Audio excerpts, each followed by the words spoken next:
It is now 11:35, so I guess we'll get started with our next speaker, which is Victor Bankston from Tulane University.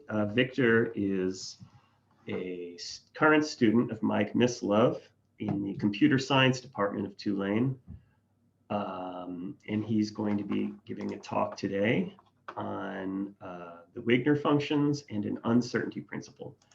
So you can take it away, Victor. Okay, thanks. And I want to thank the organizers, and I want to thank all of you for your attention. But I have to mention that I screwed up the title. The title should be the Vigner function and not Vigner functions. Some authors have multiple Vigner functions, but for me, in this talk, there's only one. So I want to avoid that confusion. There's only one Vigner function, and that's what I want to describe on the right. And I'm not going to define the Vigner function, but I'll give you three descriptions of it. The first is a quasi-probability distribution over phase space. And then I'll describe it as the coefficients of an orthogonal decomposition, as in linear algebra. And finally, I'll describe it as an approach to the stabilizer formalism of Gottesman. This is only going to apply in odd prime dimension.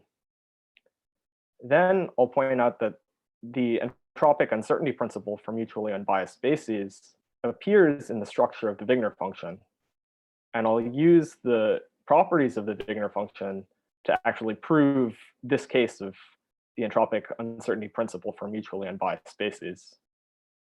We'll discuss sharpness, and then I'll make some vague claims that the proof generalizes. But if we run out of time, I'll be happy if we can get here with just a vague claim that there is more. So first, let's go to the first description of the Vigner function. It's a quasi-probability distribution over phase space.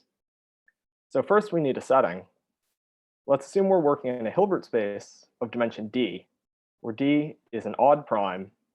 And let's suppose that we have a quantum state, which is in our Hilbert space. So rho is a d-dimensional quantum state. Here, d is chosen to be 7. That's why this is a 7 by 7 grid. And rho was chosen to be a pure state, which I just picked at random. Phase space consists of pairs, position, and momentum that our particle could have. And we can identify positions and momentums by the abelian group integers modulo d cross itself, because there are d different momentums that our particle could have and d different positions. This grid represents phase space. So there are 7 by 7 squares. Each square is a point in phase space. And you can see the coordinates of the point here. This point has coordinates 0, 6, meaning that this point represents the particle having momentum 0 and being at position 6. The minotaur is at the origin. The Vigner function is a quasi-probability distribution over this phase space. So it's a function from phase space down to the real numbers. That's what these colors represent. Yellow is more negative, and blue is more positive. You can see the value of the Vigner function at a phase space point here. So the Vigner function depends on a phase space point and on a quantum state, rho. It's a quasi-probability distribution in that the sum of all of the Vigner function values, if you add up all of the phase points, is going to be 1, in the same way that the sum of probabilities must be 1. And the Vigner function also agrees with any sort of measurement that you might want to perform. The marginals over striations in this diagram all correspond to measurements. And the outcomes of the measurements you get by marginalizing over striations are the same distributions that you would get as predicted by quantum mechanics. So this requires a little bit of explanation. If you look at a particular point, say this one, with momentum 6 and position 3, there's no way to actually verify that our system has momentum 6 and position 3. Because if you measure momentum, the uncertainty principle says you're going to destroy all the information about position, and vice versa. So you can't actually measure whether your system is at particular phase points. But what can you measure? You could, for example, measure position. And there are two ways to do this. You can either go the usual route of quantum mechanics by tracing against the position operator, or you can use this diagram. The way to use this diagram is, well, what's the probability that the particle is at position 0? These are all of the phase space points that have position 0. So the probability that the particle is at position 0 should be the sum of all of the Vigner function values along this line. And the way this program is set up, I can select this line, and it will sum the Vigner function values over this line, which gives you the probability of finding the particle at position 0. So a vertical line corresponds to one particular position. A complete set of vertical lines is called a striation. And a striation gives you a measurement. The vertical striation, for example, gives you the position measurement. The complete set of vertical lines gives you a probability distribution, which is obtained by marginalizing over this striation. That is, you get the values in this bar graph by adding up all of the values on the corresponding lines. This is only a quasi-probability distribution and not a probability distribution because the values can be negative. Okay, I'm going to pause for a moment for a question.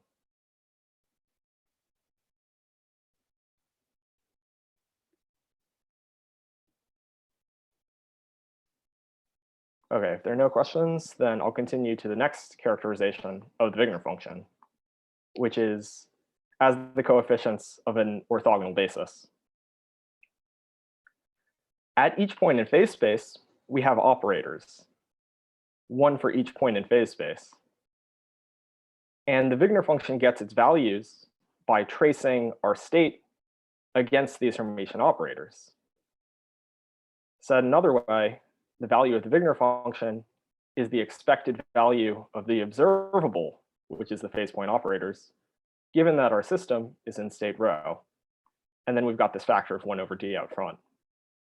Or to think about this another way, the value of the Vigner function is the Hilbert-Schmidt inner product between the state of the system and this Hermitian observable. And again, we've got this factor out front. Well, the phase point operators have very nice properties. First, they're trace 1. Second, they're orthogonal in the Hilbert-Schmidt inner product. So if you trace one against the other, you'll get 0 if the phase point operators were taken from different phase points. And you'll get d if they're taken from the same phase point. So what this means is that we can interpret the Vigner function as a decomposition of our state into the orthogonal basis of phase point operators. And this is really nice because it means that we can take Hilbert-Schmidt inner products of two states by taking their dot product, taking the dot product of the Vigner function when you consider the Vigner function as a d times d dimensional real vector. And again, there's this factor out front. Okay, are there any questions about this? What are the Hermitian operators associated to each phase point space? Like, for instance, in this 7-level quantum system that you seem to have on the right. Yeah, these phase point operators, at the origin, it's the parity operator, which takes, has coefficients 0 and 1. The coefficients are 0 and 1. It's 0 except when coordinate I is equal to the negative coordinate j. So at the origin, the phase point operator is the parity operator, which takes vector I and returns vector negative I. And then away from the origin, you can get the phase point operators by evolving the phase point operator with generalized Pauli operators.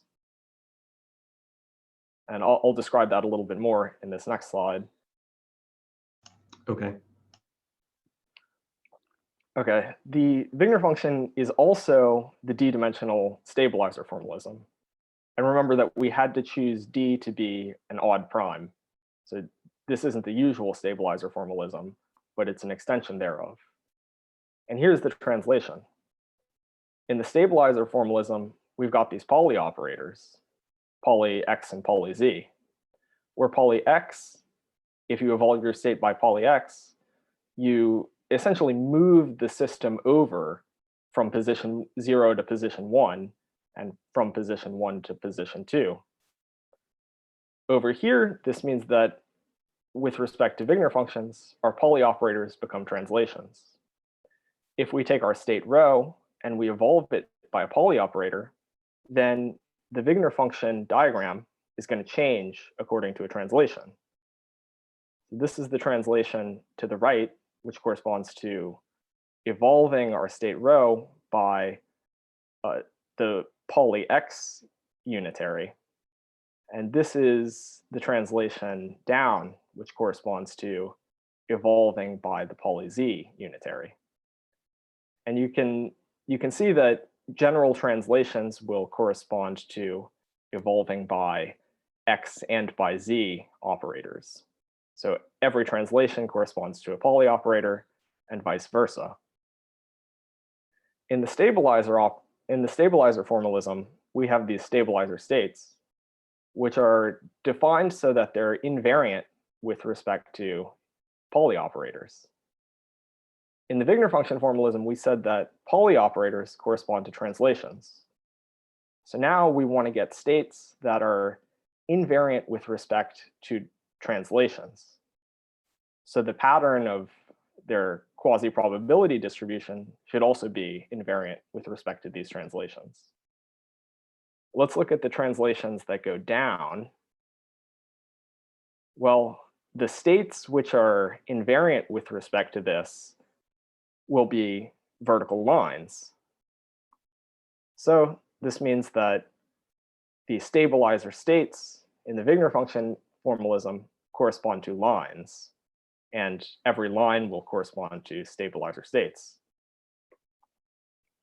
In the stabilizer formalism, we have these Clifford operators, which are defined to be the normalizer of the Pauli operators, which means that if you take a Pauli operator and you conjugate by a Clifford operator, you'll get another Pauli operator. Over here, we're looking at maps which preserve lines, that is, affine maps. The Clifford operators should send stabilizer states to stabilizer states, and that's why they should preserve lines. Now, in the next slide, I'll go into a little bit more detail about the correspondence between Clifford operators and affine maps. We have our phase point operators, and we could obtain the Vigner function by tracing against the state rho.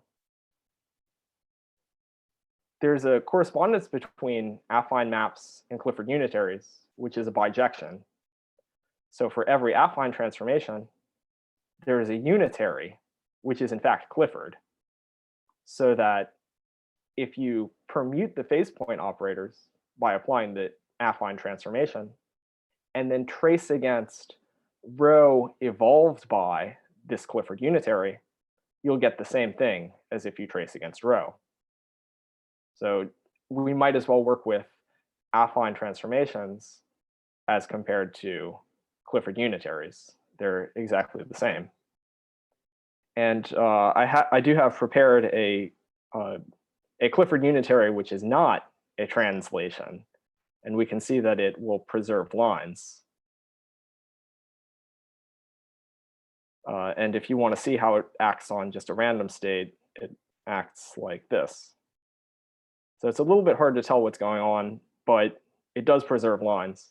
And this particular one keeps the minotaur fixed. So the minotaur, the value at the minotaur doesn't change when I apply this unitary. Okay, now we're ready to talk about an uncertainty relation, which is the striations of phase space form a maximal set of mutually unbiased spaces. I want to remind you the definition of mutually unbiased spaces. Two bases are mutually unbiased if, when you take the overlap, one vector from X and one vector from Z, the overlap does not depend on which vector from X you choose and which vector from Z you choose. It's always constant, 1 over D. Another way to say this is that if you measure in the X basis, you destroy all the information from the Z basis, and vice versa.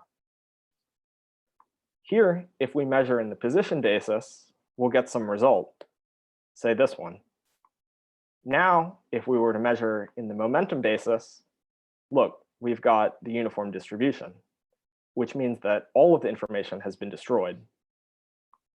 And it's not just the momentum basis that has all of its information destroyed, but any striation other than the position striation will have all of its information destroyed.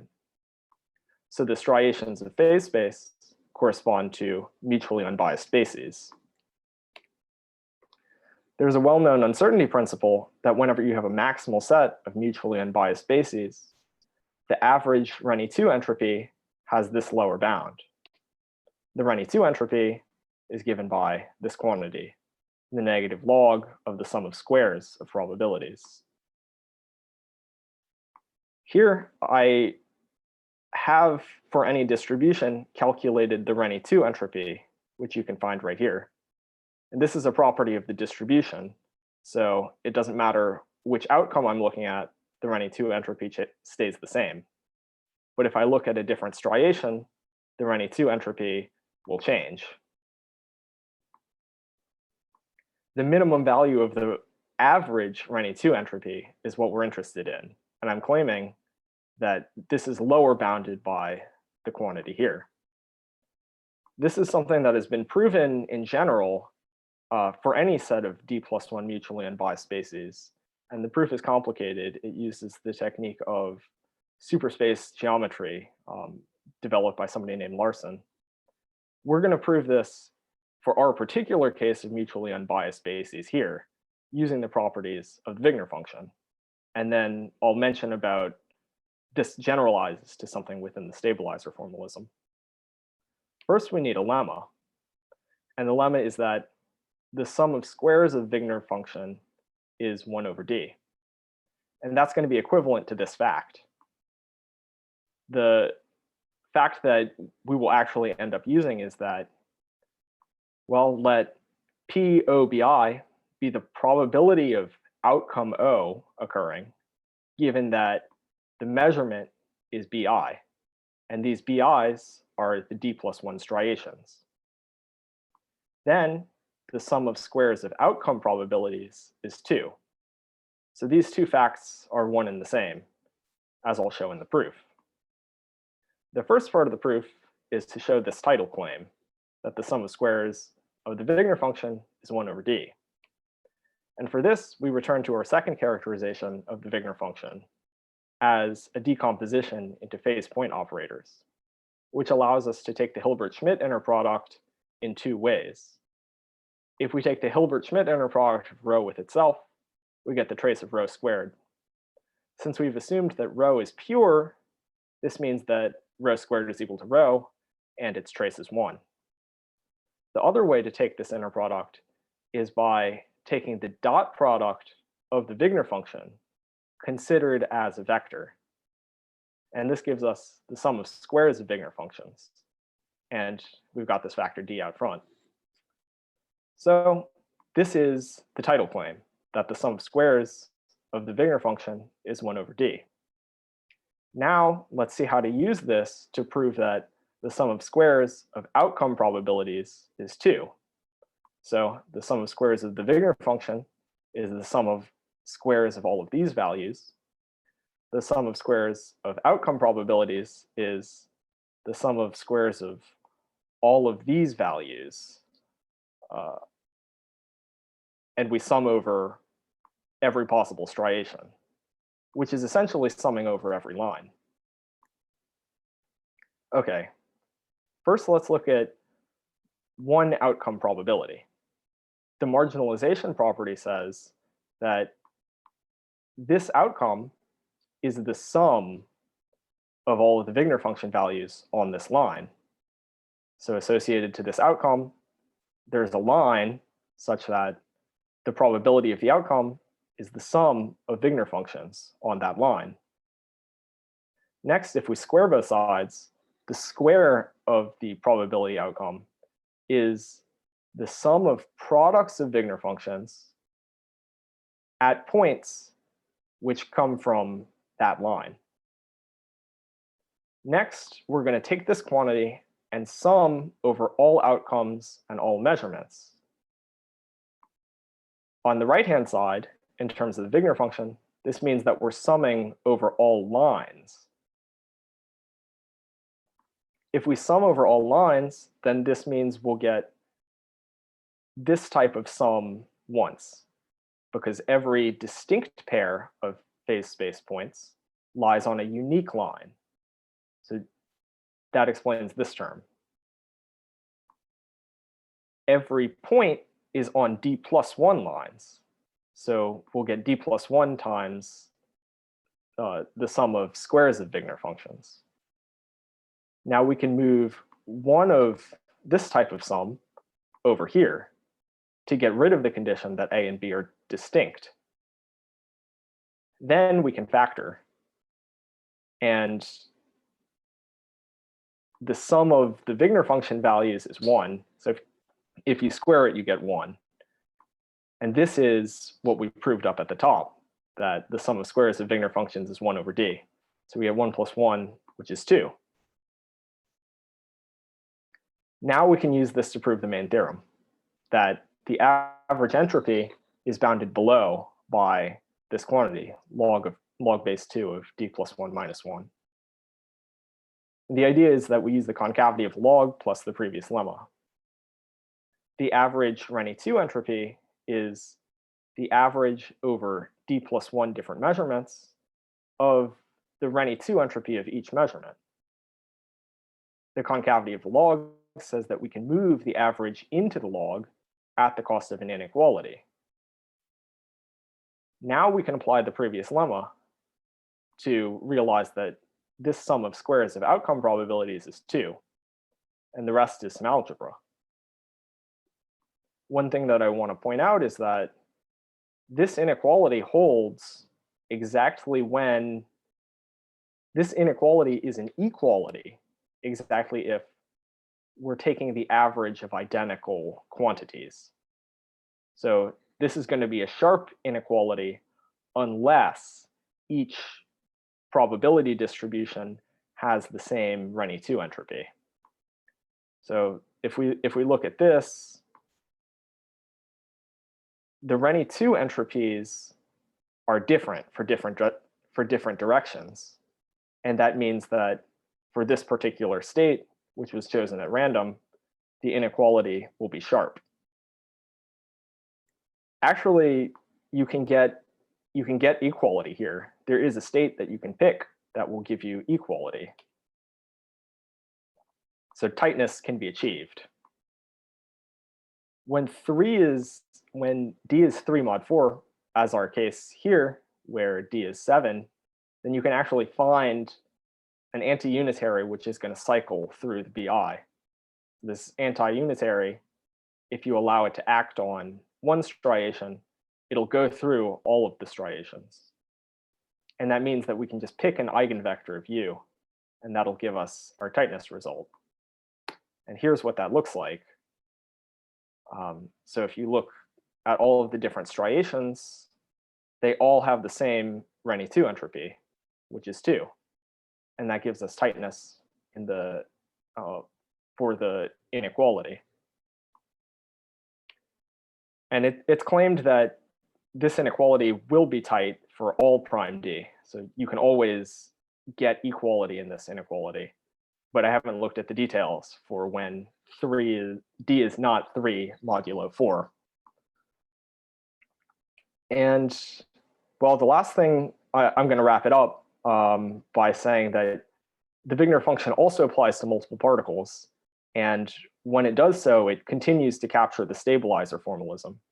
So you can essentially repeat the same argument, and you can obtain a nice result that if you pick a random stabilizer code, and then you measure the syndrome for this random stabilizer code, you get an uncertainty principle with respect to these measurements.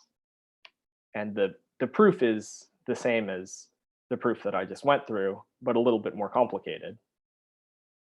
And I'm going to end here. Thank you. Thank you, Victor. Yeah, thank you for that interesting talk. Does anyone have a question for Victor about his results? I have a question. This is Mark. First, thanks for a really great talk. These animations were fantastic to illustrate all the concepts. Can you go back to the previous slide? So, oh, that was it. Yeah. Do you have an application for this theorem? I don't have one in mind, but the standard sorts of applications for this sort of thing are that when you get the standard applications for these entropic uncertainty principles is that it's a guessing game. So if you choose randomly between all of the bases, there's a lower bound for the entropy. There's like a randomness that has to occur to make up for the fact that to make up the non-determinism. So it's like a way to generate randomness. But I don't have any details for this particular thing, but in general, that's sort of the idea. Okay. Is that it's a randomness generator. How do you pick the random stabilizer codes? Do you like pick a random Clifford unitary and apply it to some, 0 qubits and some qubits that are information qubits? Yeah, that would be one way to do it. I don't have a particular method for picking a random state. That's one of the questions that I would like to look into. Like, no, I meant the code itself, because you're saying you're picking random stabilizer codes, right? Yeah. So for me,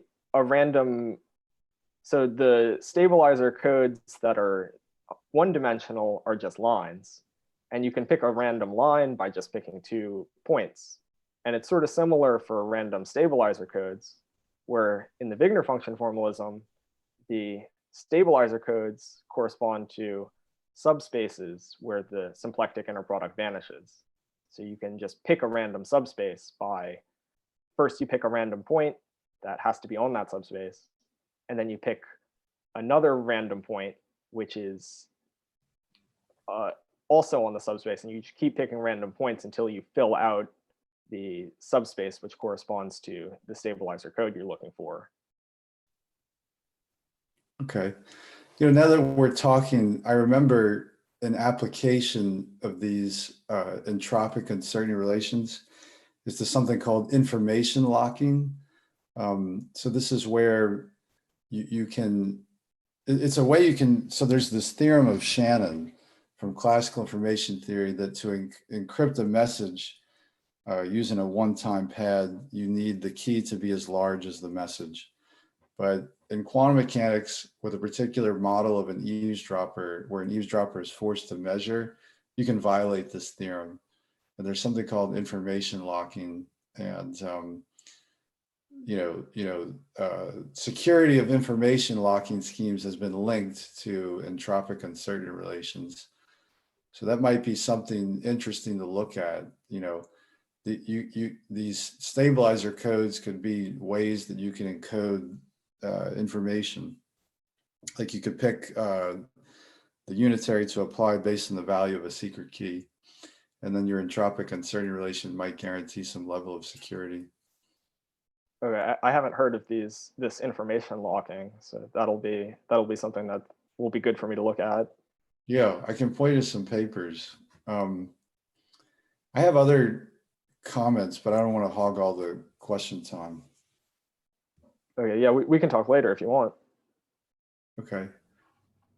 Yeah, no, I mean, that's great because I'm scanning through my old emails, and Victor was asking about applications for this stuff. So if you've got some applications in mind, I think that's the kind of thing that we're looking to achieve with Quilt Day, right?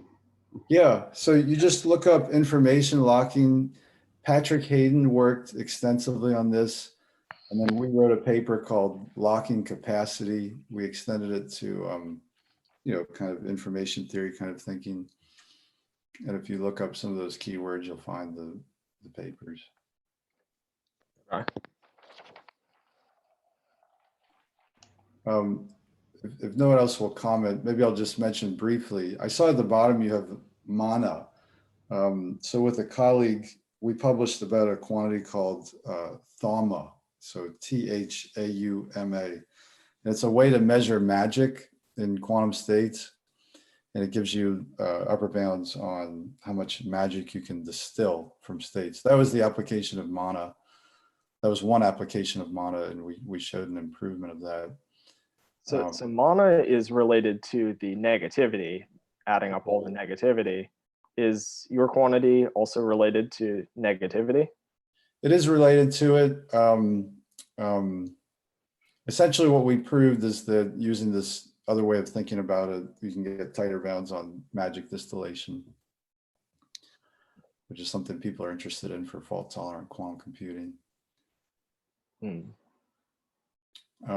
then you were also, mentioned about the effect of stabilizer operations on the Vigner function.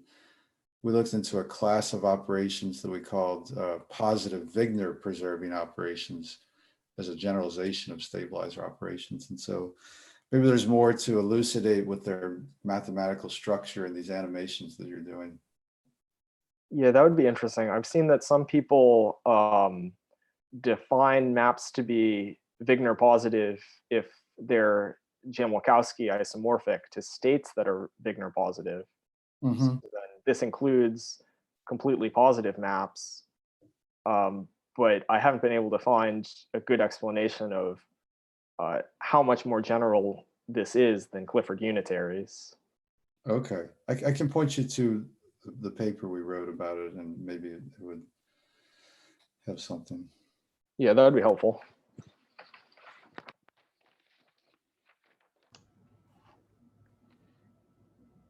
Okay, well, maybe we'll stop the official talk now, but Oh, yeah.